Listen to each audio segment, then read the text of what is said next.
Guide Dogs for the Blind. Dog Welfare Client Town Hall, November 2024. Guest speakers each appear in front of blue virtual backgrounds that feature a white Guide Dogs for the Blind logo. Hello, everyone, and welcome to our client town hall on GDB's Dog Welfare Journey. I am Lauren Kenny, the Director of Client Experience here at Guide Dogs for the Blind, and I have a wonderful panel of people with me that I would like to introduce you to. First, we have Vanessa Lyons. Hi, everyone. It's Vanessa. I am the Director of Training and Field Services on our California campus. Glad to have you here today. Thanks, Vanessa. Cheryl Vincent's it's also, with us today. Everyone, Cheryl Vincent. I'm the Director of Training and Field Services here on the Oregon campus, and I'm also looking forward to chatting with you. Melanie Harris is joining us as well. Hello, it's Melanie. I'm the Guide Dog Program Manager on the California campus. Thank you all for joining us today. As is Caitlin Cherney from Oregon. Hey everyone, this is Caitlin. I am the Guide Dog Program Manager from the Oregon campus. Thanks, Caitlin. I also want to introduce you to two other members of our team joining us today. They are from GDB's Canine Research and Development team.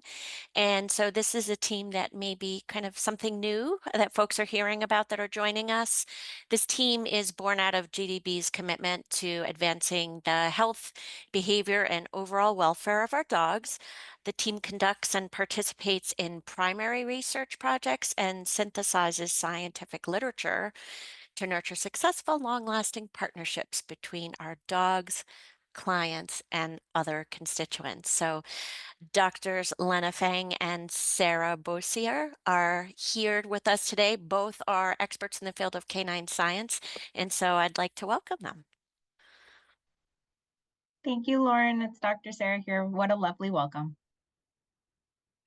Hi, everybody. This is Lena. I am excited to be here and join you guys for this presentation. Thank you. All right, well, we have some ground to cover, so I'm just going to give a few pieces of housekeeping or go over a few pieces of housekeeping before we get started. The first is to let everyone know that we are recording today, and this recording is going to be available along with a transcript at a future date and time. That will also include, when we send the recording out to you, we will also have links to some of the references that you'll hear today, and as well as some additional links from today's presentation. We will have a question and answer session at the end of our presentation. So just know that we're going to hold answering questions until the end. So we haven't forgotten you. We just want to do those all at one time. I'd like to thank Melanie Harris in advance and Caitlin Tierney for helping us with those. For those of you who are joining us today, we will use the Q&A feature. We've disabled chat, but we do know that for folks who are calling in on a phone, the Q&A feature doesn't always work. So when the question and answer time comes, if you'd like to raise your hand, we will work with it that way. All right. I think we are ready to get started. So as we're getting ready to jump in, I wanted to just give a little bit of background as well in terms of, why are we talking about GDB's dog welfare journey right now?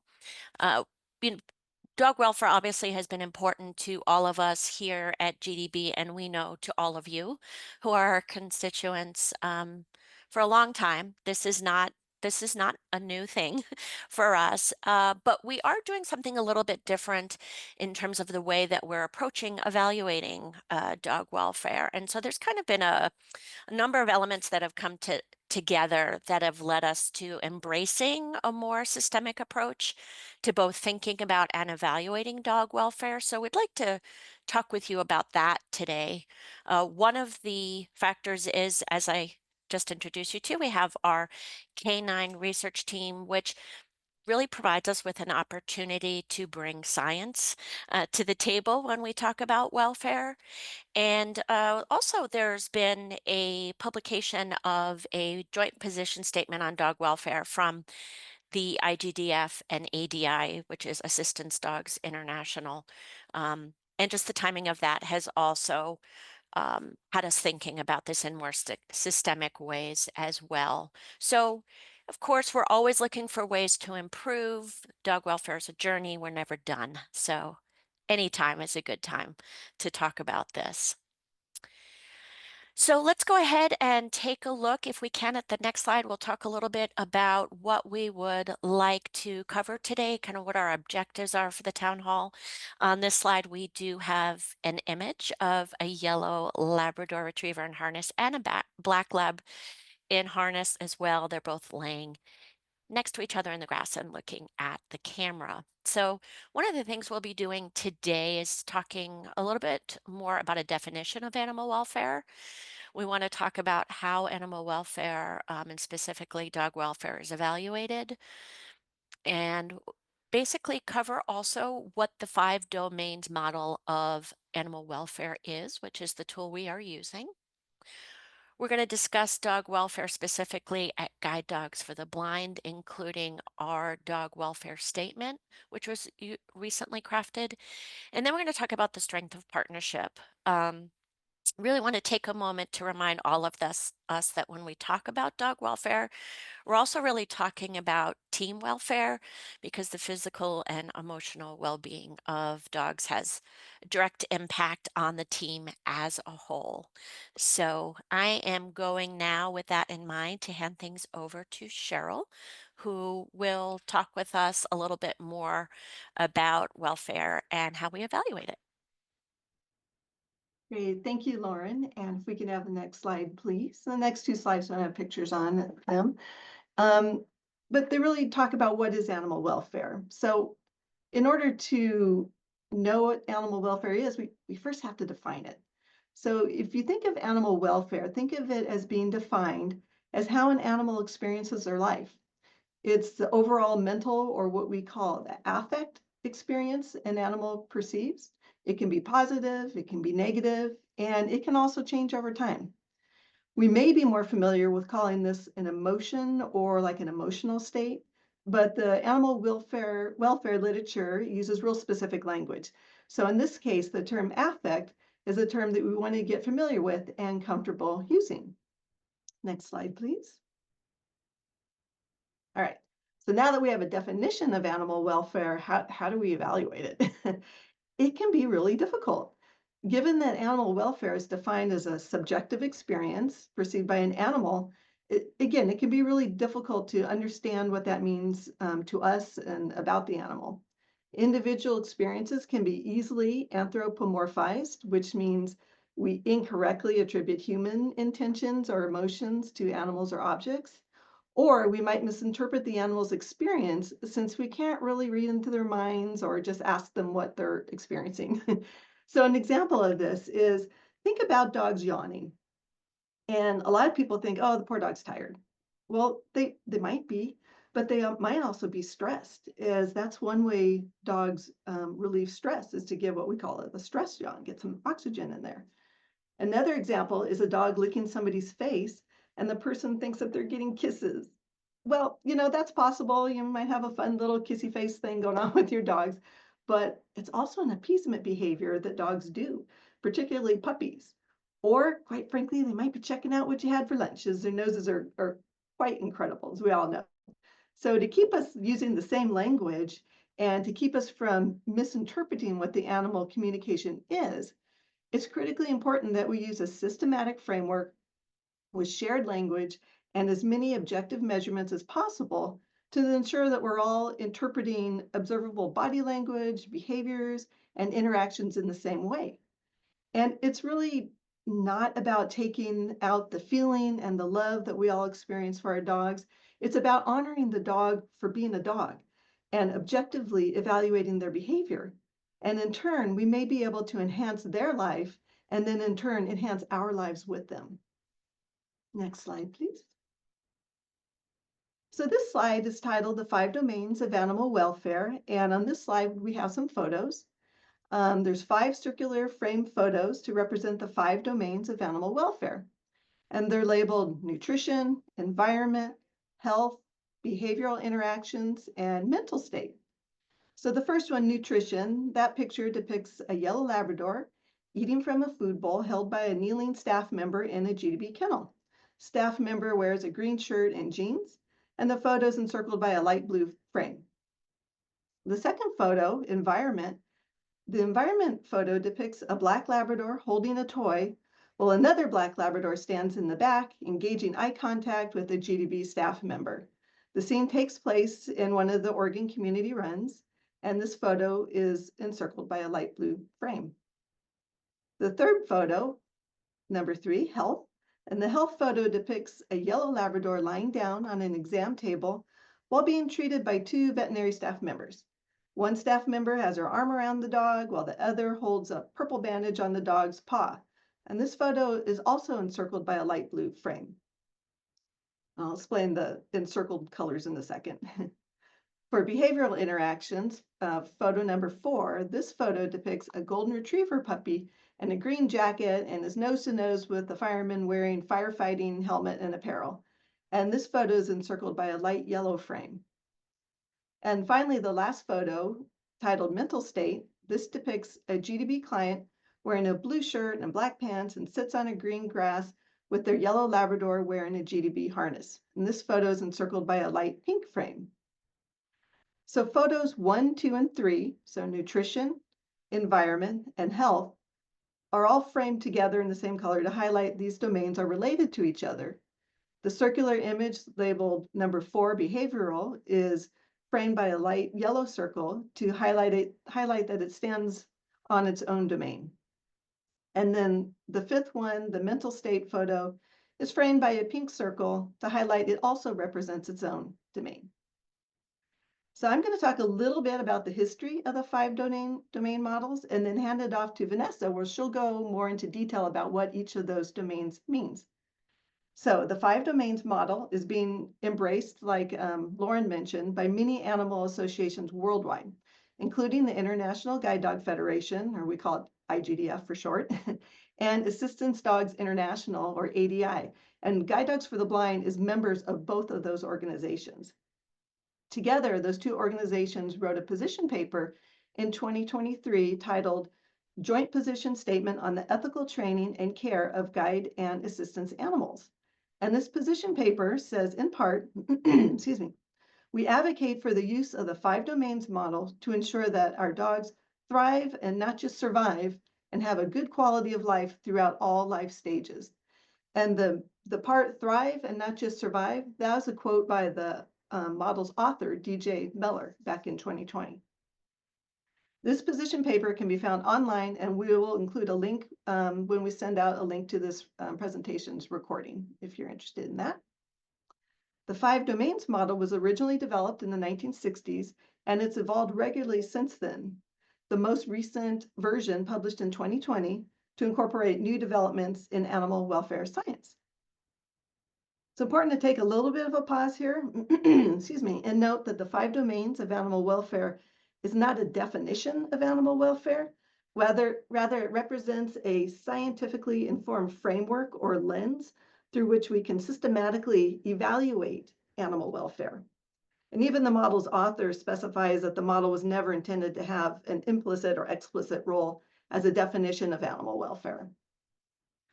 All of our dog-related departments are going to be examining everything we do through the lens of the 5 domains of animal welfare. But I also wanted to stress that this evaluating our processes, it's really not new. We've always kept data and we've always evaluated our programs. The difference, as Lauren mentioned earlier, is that now we're going to be doing so in a more scientific manner. This will be a long continual process, not a big sudden change overnight. So I'm going to turn this over to Vanessa now, and she's going to talk about what each of those 5 domains mean. Thank you, Cheryl. Hey, everyone. Yes, let's dive into these 5 different domains and establish what they are exactly.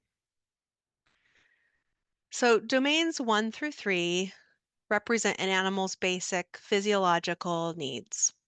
And an example of that would be thirst. When thirsty, an animal has a need for water, of course, and they will try to access water to diminish their thirst. And this would fall under domain 1, nutrition. And this includes factors that involve an animal's access to sufficient, balanced, varied, and clean food and water. The second domain is physical environment.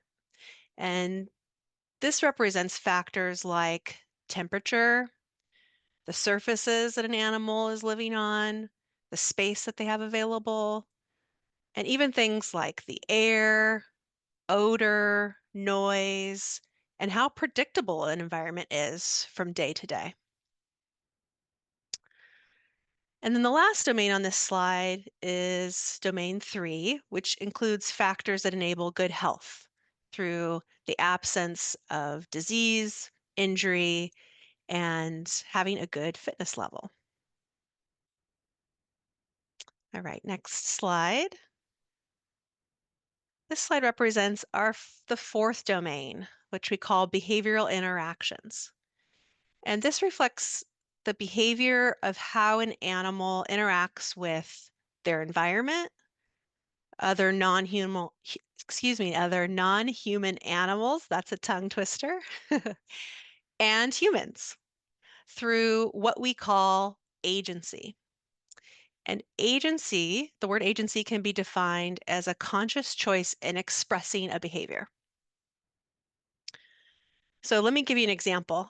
Remember how I described in domain 1, nutrition, where an animal has a basic need for access to water.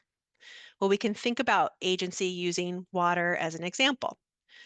So let's say you go to a restaurant and you're given the choice of what type of water you want, still or sparkling water. Which do you choose? Do you have a preference? This opportunity to make this choice, this opportunity to exercise this choice is an example of agency. All right, next slide. And we've already reached domain 5. So altogether, domains 1 through 4 will impact the mental state of an animal and identify situations that give rise to negative or positive subjective experiences, their experiences. And we call these subjective experiences affect. And these affects contribute to an animal's overall mental state. Domain 5 helps us ensure that animals benefit from predominantly positive states, such as pleasure, comfort, or vitality, while also reducing negative states such as fear, frustration, hunger, pain, or boredom. So let's talk about water again. So I just asked if you would have chosen still or sparkling water. That's your example of agency. Now let's say you choose still water. So you've gone to the restaurant, you've given your choice, you've ordered still water. Your water comes to the table. You go to take a sip and discover it's actually sparkling water. So how do you feel about that? Are you saying, oh, bubbles in my water, no good? Or is it no big deal? You actually like both, just fine. This is your subjective experience and it's individual to you. It is the affect of the situation. And it might be an overall positive subjective experience. It might be negative, might be neutral. All right. Next slide. So how is the 5 domains model helpful? Well, this exercise we've just engaged with around water, we identified a basic need related to domain 1, nutrition. Then you exercise an opportunity to make a choice via agency. That's domain 4, behavioral interactions. And then you assessed your overall mental state when the unexpected occurred and you got different water than you ordered. And this is exactly, that process is exactly what the 5 domains of welfare model aims to accomplish. So the model alerts us to welfare relevant states and the experiences that animals may have, some of which we may not have previously considered. It also allows for individualized approaches that increase the likelihood of beneficial outcomes for animals. And finally, it prompts us to be empathetic, directing more attention toward animal care and not just their routine maintenance. So that's more about the model. But to use the model, we actually have to implement it. And as was mentioned before, the model is meant to be a framework to use, and we at GDB need to systematically develop our own framework for applying this model to our dogs and our programs. And so from here, I will pass things to Lauren, who's going to talk about how we are applying it in more detail, our current efforts, and where we are going. Thank you, Vanessa. So applying a framework. So again, we go back to the idea of really having a systematic approach to evaluating welfare here at GDB. And so we are on a journey. This is a journey. It's not something that we intend to start and finish. It's an ongoing process. And really, if you're doing it well, you're continuing to look for ways that you can improve. And we really want to look at the experience of all dogs associated with GDB through this lens of the 5 domains of welfare. And so what we did here, we kind of say this is a really big project, right? This is welfare is important at every touch point with dogs. So yes, we're talking about when a dog is a canine buddy or a guide, their individual welfare, but all the steps along the way as well. So basically touches all aspects of our operations and our mission, really. And so to help us navigate this very large ship, we brought a bunch of folks together. And so the people we brought together were really looking at all the different points of contact that we have with dogs, and all the different departments that are part of that, and all the different constituents that are part of that. And so it's quite a few people, as you can imagine. Kind of a non-exhaustive list. It's our breeding team, our veterinary team, our neonatal canine welfare team, who are our whelping and puppy care folks, our puppy socialization people, our puppy raising people, our training canine welfare technicians, our training kennel staff. It's all of our guide dog training that we do, the field services that we provide when a dog has been placed as either a buddy or a guide. It's the canine buddy team. It's also our foster care team for dogs that we have within foster care within our system. It's our dog placement team for dogs that are either do not become guides or buddies, or upon retirement need to be placed. It's our canine research team. They're a big part of this. And of course, all of our volunteers who have connection to our dog programs. So it's a lot of people. On the slide that we have up right now, we have a picture of a yellow lab puppy in a green puppy coat sitting next to a guide dog harness. He's on a brick surface here on our California campus, and he is looking directly at the camera. So as I said, one of the first things that we realized that we needed to do is we really needed to come together and create a committee. We have a dog welfare committee, and we needed to find within this systematic approach, common language we could each use to be able to evaluate dog welfare at each of the touch points that I was just talking about and beyond.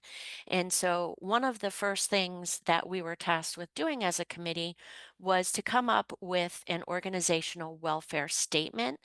So that could be a tool that we could use to guide us through our ongoing journey. And so we did that, and we'd like to share that with you today. This does also appear on our website. And so I'm going to go ahead and I'm just going to read the welfare statement that we have created.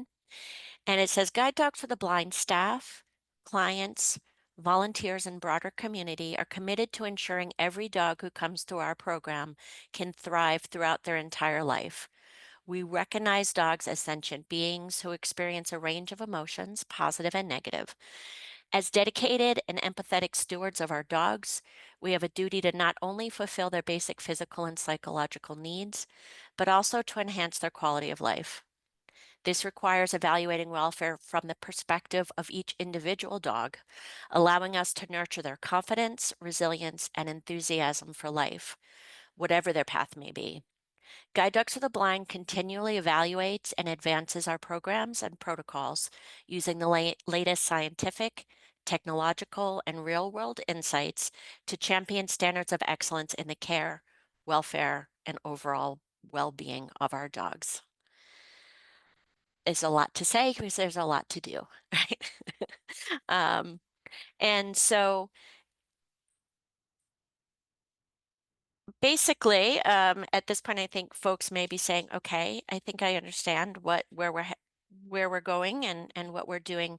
How will this affect me as an individual, or is there anything I need to do at this moment with this information? And as Cheryl has said in the beginning of our talk, it's important to remember, any adjustments, changes, any of those things, they don't happen overnight.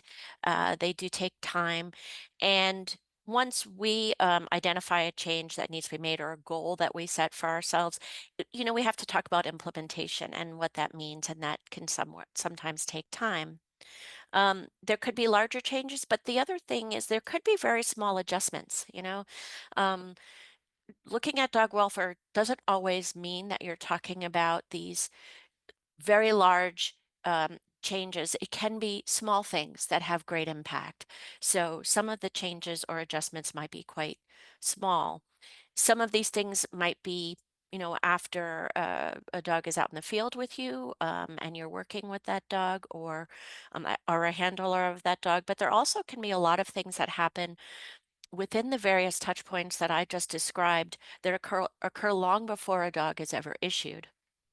And so, of course, change is always best made when your stakeholders have a place at the table. And so we really want to commit to having opportunities for feedback and input from our partners, our constituents on this journey. And of course, you are some of those partners, and your voice does matter as we work together to optimize the welfare of the dogs in our program. So it is important always to us that we're considering both our dogs and our clients and constituents when we're making decisions that impact both sides of the harness, as we like to say. So let's talk about that for a minute. So the slide that we have up here says we are partners. And again, emphasizing that we are partners, right? This is a partnership as we approach this. First of all, of course, our dogs are our partners. And so that carries with it a responsibility that we ensure that every action or decision that we make is aligned with the lifelong welfare and support of each dog, and also that we learn about and respect the unique needs of each dog, adjusting for their age, their temperament, the role that they're in, the context, and more. So again, there is not a one size fits all to dog welfare. We really are looking to individualize to each dog to optimize their experience. We also are partners with all of you. And so, as members of the GDB community, together for all of us, it's essential that we facilitate open, appropriate, and ongoing communication regarding dog welfare. This is a journey we'll be on together. We also have to work together to support a broad understanding and a shared language of dog welfare. Again, part of our decision to have this town hall today was to really start that conversation to have a shared language to explain kind of the systematic approach we're taking so that we all do have that tool and that shared language to have the conversation. And we do want to all use and think about the 5 domain models as a framework by which we evaluate dog welfare with a goal of constant improvement. And just to reiterate again that, dog welfare is team welfare, dogs that are thriving physically, emotionally, psychologically, will thrive in their work, thrive in their partnerships, and benefit the team overall. So this is really in service of dogs and the teams that we create. So this is a lot of information. We've kind of given a short period of time. I don't know if we yet have any questions, but if you have not yet done so, if you do have questions and you want to put them in the Q&A, Melanie and Caitlin will take a look at those and they will bring the questions to the panel. I will say that, because this is a journey we're on together, we may not have the absolute answer to every question, but we will start the discussion and we'll find the answer together. So do we have any questions yet? People might just be trying to absorb the information first. This is Melanie. We do not yet have any questions in the queue. So I guess this is where we have an awkward silence while we wait for those to filter in. One of the things I will say is maybe folks are thinking about their questions. And again, if you are calling in and you don't or can't access the Q&A function, feel free to raise your hand. One of the things I will say is we haven't yet figured out exactly how we will gather your feedback, how we will interact with you on this journey, what exactly it will look like. Only that is something that we are going to value very much as we move forward. And so, look for continued information on that. And Melanie, I think we might have gotten a question. We do. We have one that I will pose to the panel for us to answer. So they're asking, I'm assuming that the groups of constituents you mentioned includes puppy raisers and those who mentor them and also trainers. Is this correct? This is Cheryl. I'll answer this one. Hi, everybody. Yes, that's absolutely correct. We have already begun doing some town halls with other constituents as well, with volunteers. And our puppy raising department actually, a little while ago, took a look at their whole puppy raising program and made some really nice improvements there as well. So yeah, being communicative with all of our groups is really important because we really complement each other, for sure. Yeah, and I just want to mention to it also is in addition to our puppy raising volunteers, it's volunteers on campus, right, who socialize, who do our dog walks. And you mentioned, our instructors, yes, our instructors and all of our staff, right, our training department staff, but all of our staff who might have interaction with the dog. So yes, it's very comprehensive and And to add to that, ongoing. yep, absolutely. To add to that, Lauren, since you mentioned all of our staff, we actually had a big all-staff meeting where Sarah and Lena actually were some of the presenters that gave a very similar presentation to every staff member, so that we want to make sure that everyone is starting from the same place. So yeah, lots of communication going on for sure. Yeah, it's Vanessa. I'll add in volunteers were mentioned, right? And that is a broad group, different roles. I'll just call out our breeder custodians are a large portion of those volunteers who, of course, are taking care of our breeder dogs in their homes, right? And so they're another sort of subgroup of volunteers that we are actively engaging with on this topic as well. Thank you. I'm happy to say the questions are flowing in, which is wonderful. We do have 2 people who have raised their hands. I think, Lauren, maybe you have the controls Ooh, do I have the over control? that? I do. Okay, so let's see. I think is it Nyla or Nayla? I'm not sure. Excuse me if I'm pronouncing that wrong. Maybe I can I can unmute you and you can go ahead. All right, and I think Nayla should be unmuted at this point. Okay, I think I muted myself. Thank you There very you much. go. That was really interesting, and it sparked a lot of ideas in my mind. But my immediate question, have you identified the low-hanging fruits that maybe are easy modifications to the current strategy throughout the departments? Really great question. I'll jump in on that. This is Vanessa. That's a great question. Yes, so where we're at right now is each of our dog-related departments, if you will, have started to, well, we are well underway, but not fully complete through the process of looking at all of our routines, our processes, our protocols through the lens of the 5 domains, and viewed this step very much as a let's take stock in what we're currently doing, looking through this lens, and how are we doing? What are the things we think we're doing really well, and things we want to consider doing differently, and kind of like a brainstorming, if you will. And just that step in this process has identified a number of things that I would put in that low-hanging fruit category, and that's been really exciting. As well as identified things like that would be bigger things to talk through and consider changing. So I hope I'm answering your question. If I haven't, and welcome anyone else to jump in and add to what I've said. I think you did a great job. Okay. Very good. Okay, I'm jumping back and forth between who has entered questions into our chat and who is raising their hands. So I do see all of you. So could you provide examples of any small or large changes based on this framework to make it more concrete?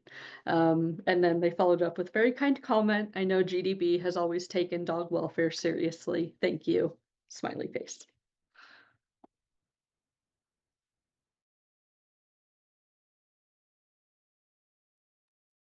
I'm wondering if we want to maybe share some things from our puppy raising department that we've done.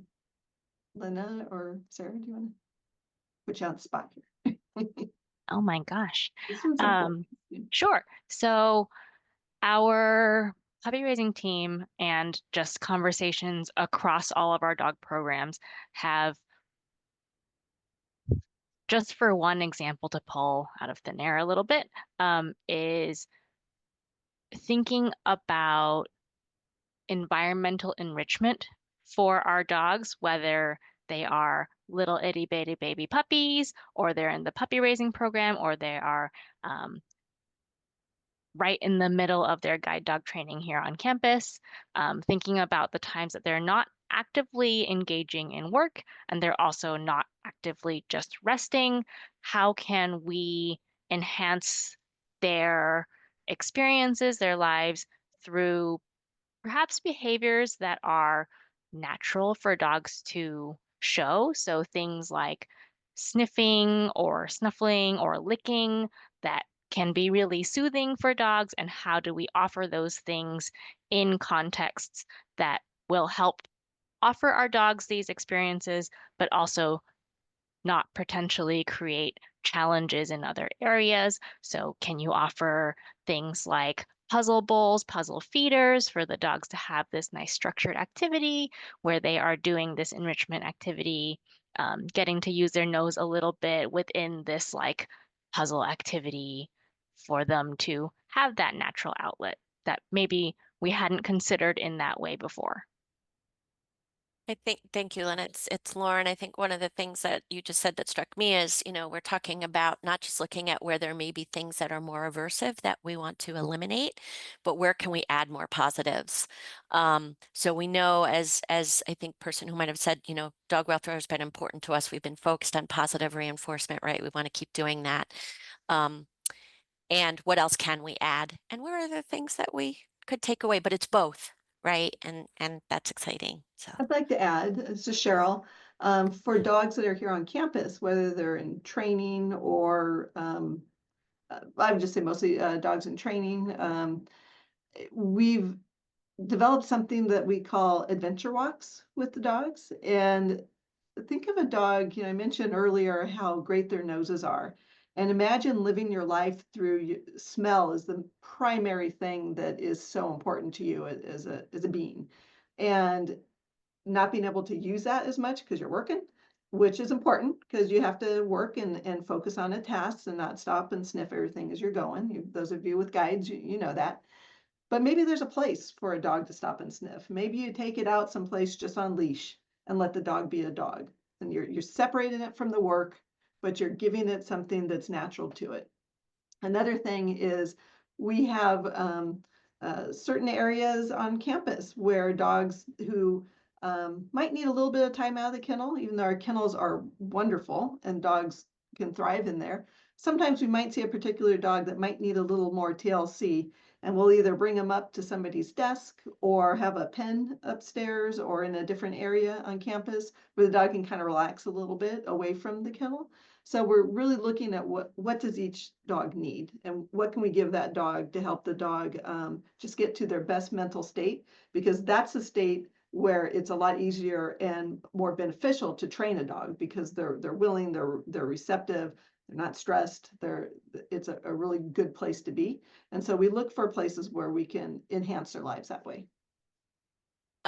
Sorry, I know gosh, you keep thinking of examples, but one other thing I just wanted to mention is, our veterinary team and the fear-free certification that we've pursued in our vet clinic, thinking of fear as a negative emotion perhaps, or a negative affective state. And so, our vet clinics has worked hard to kind of see like, where are the places where they might be able to do something a little bit different. So, we think a lot of dogs are not the biggest fan of the vet, right? But there's some real a structure kind of certification that we have gone through to get to that place of making that a better experience for dogs. So just a few examples.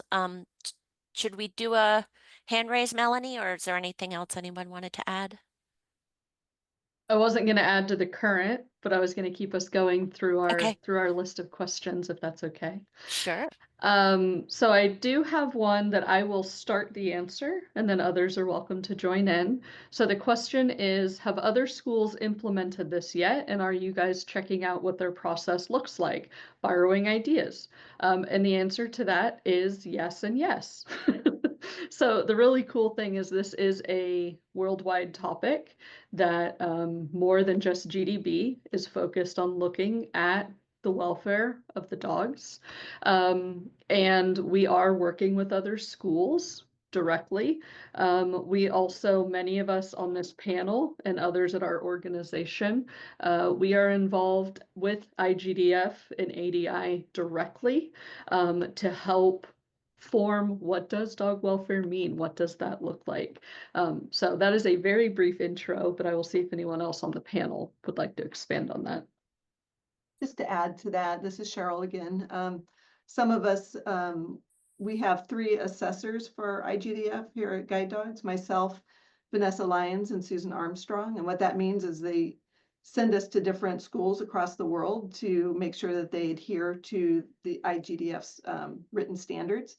And the nice thing about that is you're not only making sure the school adheres to the standards, but you're also checking out the other schools and seeing what they're doing. And it leads to some really nice conversations.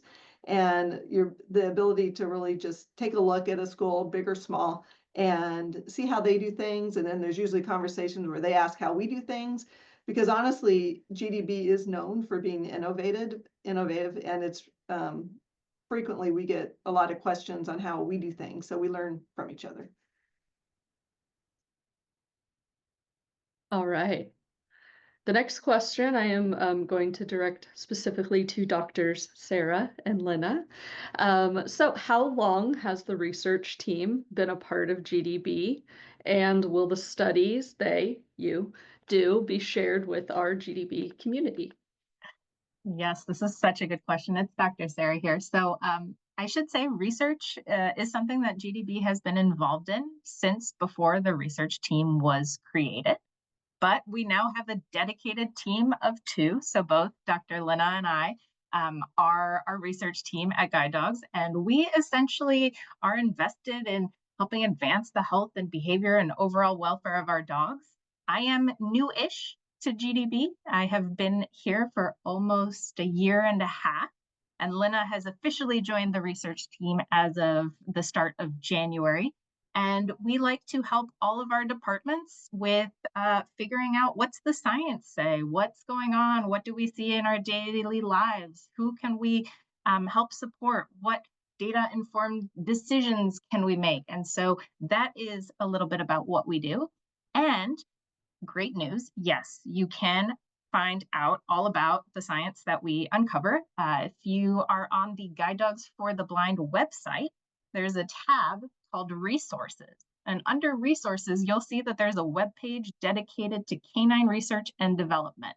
And so the fun thing that we really enjoy is every time we have a scientific peer-reviewed publication that is filled with heavy jargon and lots of math, we like to break that down into sort of a one-page summary of what those findings mean and what they are. And so as we conduct science across all of our programs, and more broadly, what we do, you can find our little updates there. And if you want to have access to the paper and read the math, those are linked there as well. Thank you very much. All right, Lauren, I'm gonna have you do some more unmuting, go to a couple of our hands raised folks. So Sounds good, and Mc- thank you. we'll Yeah, go to Michaela. Michaela first, and then we'll go move to Judy after that. All right, Kayla, you should be unmuted, I believe. Okay. My question for everyone is that if people don't like our guide dogs don't like to wear gentle leaders, keeping that in mind, what do we do in the future? Because I noticed some of my past guides don't like to guide if they're like stubborn or in a bad mood, and they have to wear that gentle leader for me to have maybe better control if they're around other dogs or people. And I notice sometimes when I've taken the gentle leader off, they're like, zoom, let's go. Let's, guide mom across that street or down that path. And I just wondered how the tool will impact us in the future with the gentle leader or easy figure 8 head collar, etc. Thanks, Kayla. That's a good question, and I'm guessing that's going to be one where we're saying we're not totally sure yet, but use of equipment, one of the things to talk about, yeah. Yeah, it's Vanessa. Yeah, we can delve into equipment almost as a standalone when we think about working with our dogs at different stages of their lives and consider all of our routines, all the pieces of equipment that we use, and look at that through the lens of the 5 domains. So I think it's just interesting, Michaela, that your mind went there and wondering about that for the future. I think it's hard to get to your question a little bit as it relates to like your individual dog. And that's also the thing about all of this is what it prompts us to do is look at each dog as an individual, their experiences and how we can customize things for them. So I hope I'm answering your question. I also welcome anyone else to jump in.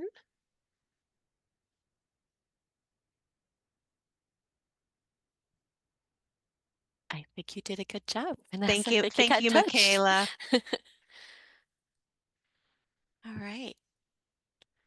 Who's up next, Melanie? Judy has patiently been waiting with her hand raised. All right, Judy, let's give you the floor.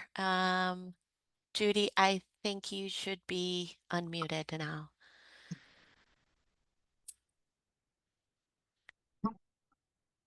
I think I'm unmuted now. There you are.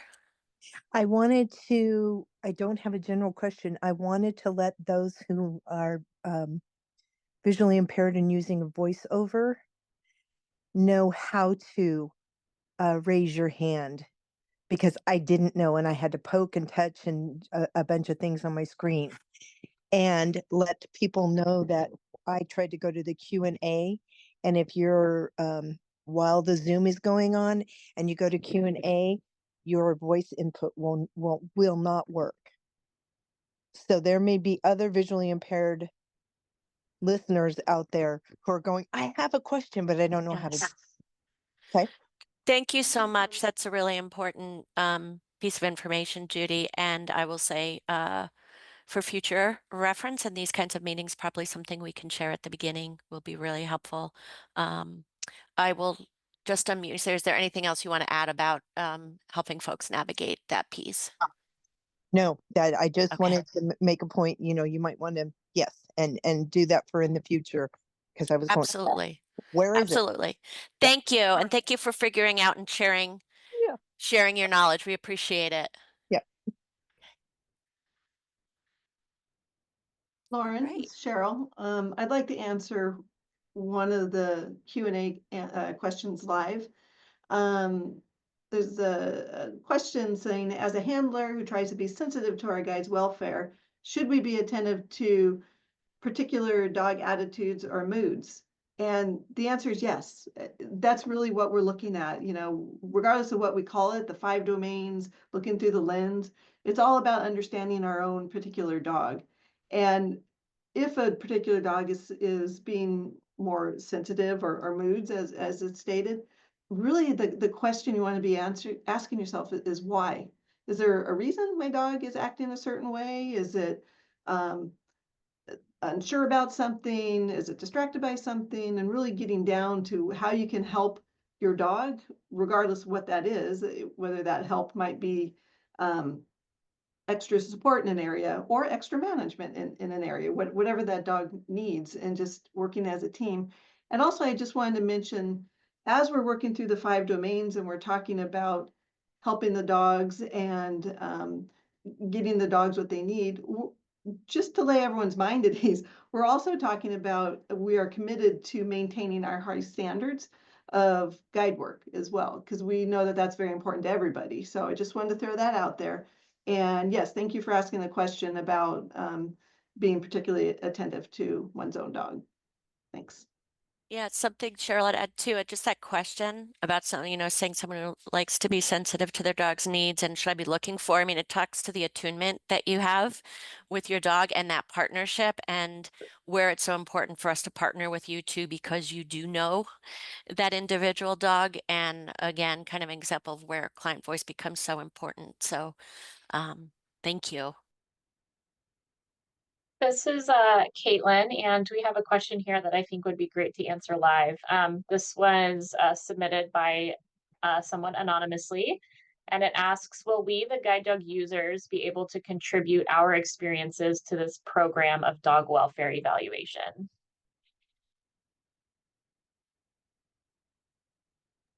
Yes, please. Yes. We canine guide dog users, canine buddy partners, we really want to be able to have your input in, and as I said, we don't know exactly what those formats are going to look like in terms of how we're gathering information or feedback or sharing, but these are not conversations or decisions, things that happen in a bubble. So we really want to be able to have your thoughts, your feedback, your input, not just about what we do, but how we do it, and implementation as well. I think that's really important. So I hope that answered the question. Anyone else want to say anything about that?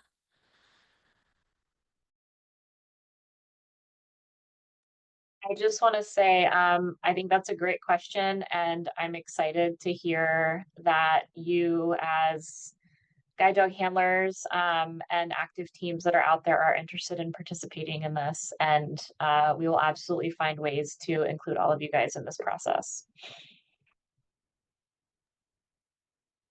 All right, this is Melanie. I'm seeing we've got a few minutes left, which is good because we have a few questions left.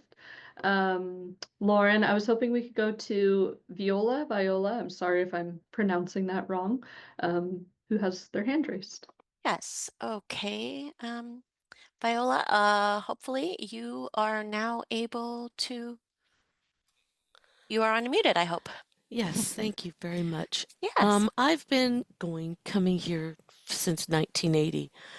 My first guide dog when I was 21. And I have to say, I am very happy to, one, be included in the meetings at this stage. What's going to happen, what's going to go on in the future, where are we going with dog behavior. I have a canine buddy that I have for, gosh, 9 weeks now, 10 weeks. I mean, he's new. And he got a hot spot and he got really crazy. And I thought, oh gosh, have I lost my really quiet, sensible dog forever? Or, it was stressful, I think, for both of us because he didn't like the collar and so on and so forth and all that. But as a guide dog user, and I have had 5 of our dogs because they're our dogs, and I really appreciate the fact that we're being asked to bring our experiences to the table because I think some of us do have a lot of things to contribute over, the last 40 years or whatever it's been. Come in as a totally green person who never had a dog, even as a pet, to somebody who's been entrusted with this beautiful canine buddy because I can't use a guide anymore, that kind of thing. So I wanted to just, make a comment about that and thank you for allowing us to be part of the solution. Oh. Thank you, Viola. I appreciate it. And congratulations on your new partnership. Yeah, Zinc is awesome. Yes. Oh, good. All right. Could we go to Lucy next? We can. Lucy, let me see if I can unmute you. I think, Lucy, you should be, oh, looks like you're still muted though. There you go. Oh, I'm unmuted. Hi, Okay. Lucy. Hi. Thank you. My question was with regard to covering all the 5 domains as handlers throughout the life of our guide dogs. What are the things that we should consider and do to make sure that we incorporate all of that with our dogs during both guide work and play or just time off? You mentioned sniffing. That was, to taking them out for a sniff, and I do that with mine. But I just wondered about other things that we could do to make sure that they're healthy and happy.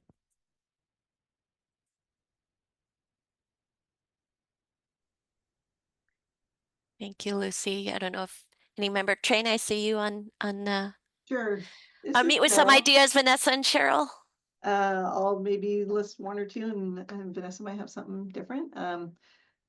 There's all sorts of different things these days out in the dog world that you can do to help with your dog. And anything you do, you always want to look at the flip side to it. If I give my dog the sniffy walk all the time, is it going to do his guide work well? Well, it will if you make the 2 things completely separate and very contextual. If I give my dog this food reward on a mat, there's things called licky mats that dogs like. Make sure the dog doesn't chew up the little licky mat. Sometimes they're plastic and you smear food on. You can get them on any pet store, Petco, PetSmart. And what those are is usually you take some peanut butter or something like that and just smear it on and let your dog just lick it. And dogs love that type of things. So those are a couple of things you can do. There's also things called wobblers where you can put a little bit of kibble in these toys, and they move it around, and then a kibble falls out, and a kibble falls. So your dog has incentive to move this toy around and then get the kibble, because that's its reward for doing it, and it keeps them busy and it kind of keeps them occupied. So like I said, any toy or anything like that, you always want to make sure it's safe for your dog. But those are fun things for your dog to do, and it can let them burn some mental and physical energy. Yeah, those are good ones, Cheryl. It's Vanessa. Lucy, I think you asking that question, knowing I have my guide dog, they have a job. Am I providing enough balance in their life so that they also have opportunities for play and places where they can maybe just be a dog and make some choices of their own? What toy to play with? Maybe I have a variety of toys instead of just one toy. Or do I want to lay in the sun and sunbathe? Or do I want to go snuggle in my bed? And, I'm making up stories here. But looking at that balance throughout a dog's life, from day to day, from week to week and beyond. And the places where we can give them the opportunity to be a dog, meaning participate in things that are just dog behaviors, make choices, that kind of thing is just you asking that question is really great. Um, and earlier, I think we were trying to touch on like some specific things that we might see in the future, and I think more.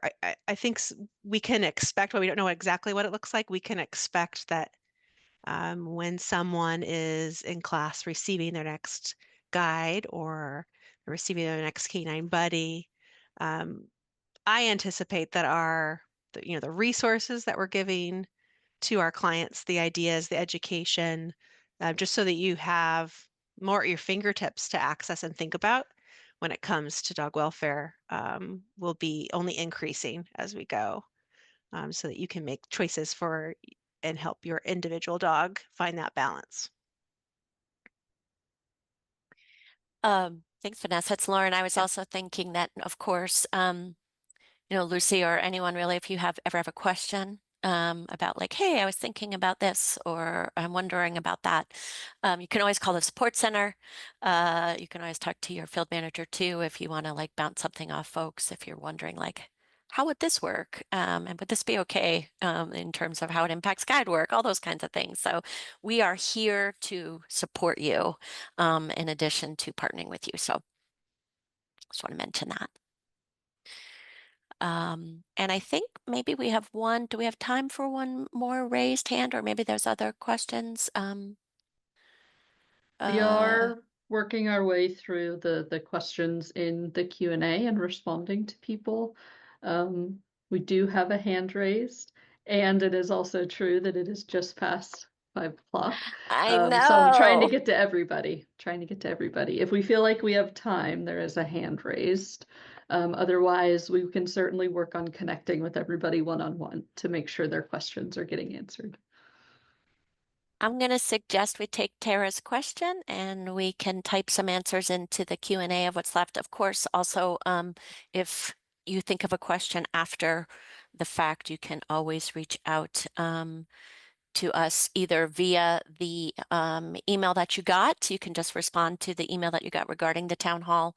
Those emails are collected by our sports center team, or calling us at the sports center or through your field manager. But let's go ahead and take Tara's question as our final. Tara, I think you should be set to go. Oh, yep, there you go.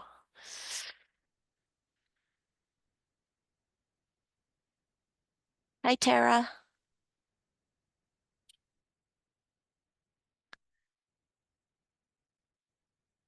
Let's see. You do show as unmuted. Maybe Tara was waiting and stepped away right when we unmuted. So you might tell Tara she has to check her screen, touch her screen, because I had to unmute. After you unmuted me, I had to give it Okay. permission. Can you hear us now? Yes, thank you, Tara. And thank you, Cool. Judy. Okay. So this is actually Tara's roommate. She's here too, but I had a question. Do you think that this kind of more balanced approach in the work-life balance for the dogs would potentially result in more dogs making it to guide level instead of getting career changed? Because something I noticed, I have an alert dog because I'm diabetic. And one thing I've noticed with her is that at times when I do things like give her more of those kind of, enrichment time and time that she can actually sniff on other things, she's been more effective at doing her job for me. So I'm wondering if that might be something that y'all will see going forward. That's a good question. Go ahead, Dr. Sarah's like chomping at the bit to answer that one. We're ready for it. This is Dr. Sarah, so with the research team here, we are keeping close eyes on all of these metrics that we look at on a day-to-day basis. So this is one of the things that we are hopeful of, right? We would like to see this actually be the outcome, that by giving dogs some agency, some flexibility, and this positive or maybe increased positive affect that they're experiencing on a day-to-day basis, that it does result in building confident, resilient, and eager dogs that engage in their day-to-day lives. And so ultimately, yes, we would hope to see that that's going to be the case. And yes, we are keeping a close eye on it.